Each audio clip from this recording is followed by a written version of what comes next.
Hi, it's Movie Day on Razorpod, and the spotlight today is on the new first movie pullout in the new paper. I'm May Choon. I have two guests with me. First, resident movie writer Jason Johnson, and then TMP's resident movie writer Jean Marie Tan. Since we have two movie experts in the house, I have to ask, what do you think are the biggest issues in cinema today? Oh, resident movie critic, go ahead. No. I talked too much last segment. I don't want to look like a big mouth Ang Mo. No. Well, the biggest trend from last year was the rise of pictures for women, and it's funny that our next issue is going to be more female oriented. Because I really do think pictures for girls and for women are sort of coming up. Last year you had Mamma Mia, and you had the High School Musical movie, and this year you had Hannah Montana, Sex and the City, and all these kinds of movies, and Twilight, of course.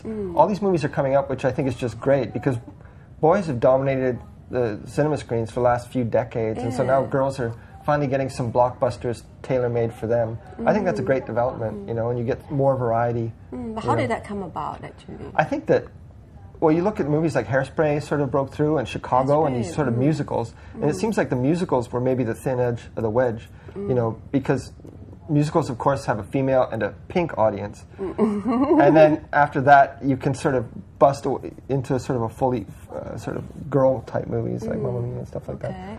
Hollywood has always dominated the scene, right? Do you see, do you foresee Asia catching up soon?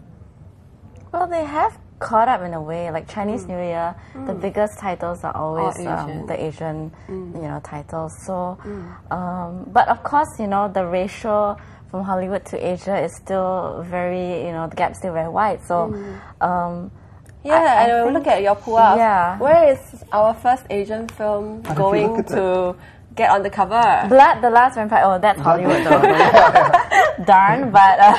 but it's Asian face. Yeah. Okay. Yeah. But do you think she, Gianna Jun, would she be the next Zhang Ziyi, the next Asian face to dominate Hollywood? Do you think she has a chance? Zhang Ziyi came in with prestige pictures like Crouching Tiger, Hidden Dragon that were sort of unrolled as these, like an Ang Lee movie, you know what I mean? Whereas this one is people are used to seeing Asian faces in Kung Fu movies and martial arts movies and so it's a different kind of level.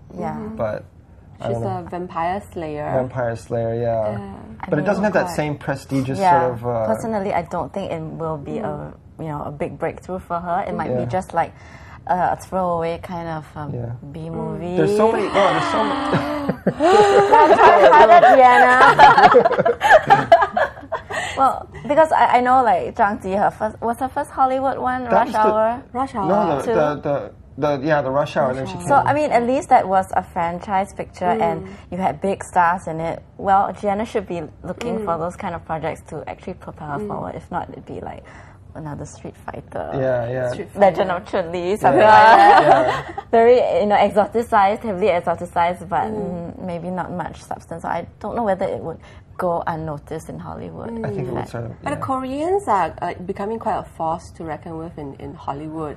You saw, what's the guy's name? Daniel Henney in Wolverine. Yes, he was great. Everybody loved him, And then coming up next, there's Lee Byung-hun in G.I. Joe. And then, what else?